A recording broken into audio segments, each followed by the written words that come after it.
Introduction. For today's organization, creating and maintaining a high-performing culture is a critical concern. For organizations striving to maintain these cultures, providing accurate and relevant feedback to leaders is a key issue. The most valuable tool for providing feedback to leaders is 360-degree feedback.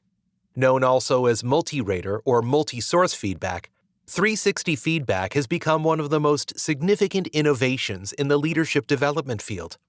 It has been called one of the most notable management innovations in recent times. Since the late 1980s, 360 feedback has gained increasing acceptance and significance in organizations. About this. As one of the original architects of 360 feedback during the mid-1970s, the Center for Creative Leadership, CCL, has made significant contributions to its theory and practice. The approach wasn't known as 360 feedback back then, but since that time, CCL has provided 360 feedback for over 1.2 million participants involving over 10 million raters.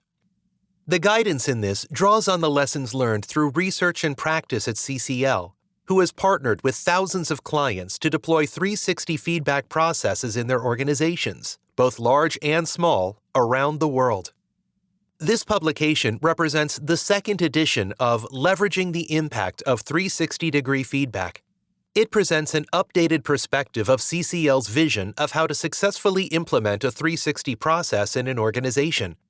While there are other successful methods for implementing 360 feedback, we will focus on how to optimize 360 feedback when used for leadership development purposes.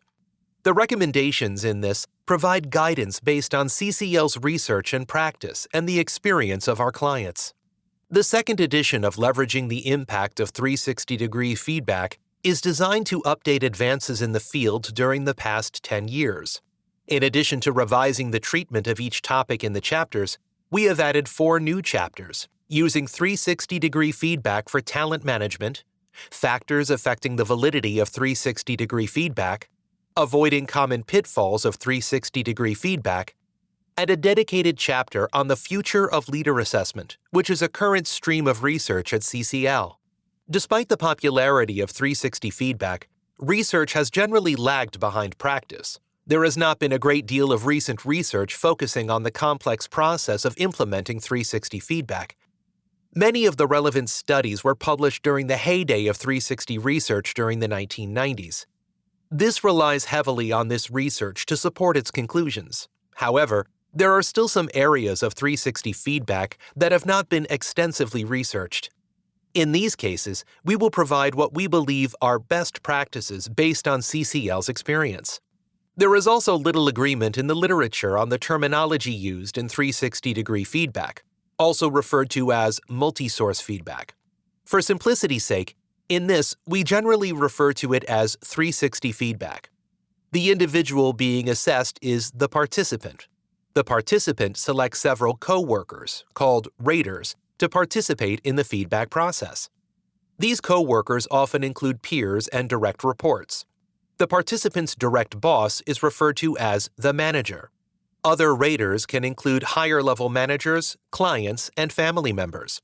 This is targeted toward internal and external organizational consultants who are considering the implementation or expansion of 360 feedback in their organization's leadership development or talent management initiatives.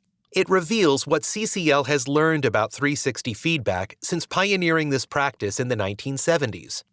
For example, it should not be implemented as a standalone event. In addition to the assessment, there must be developmental planning and follow-up. Management support is critical for a 360 process and for persuading participants to set specific development goals. The 360 process works best if it begins with top leadership, for example, the Chief Executive Officer, CEO, and then cascades through the organization. A flawed administration of a 360 feedback process can be fatal to future administrations. The timing of the 360 process should consider organizational realities that could reduce its impact.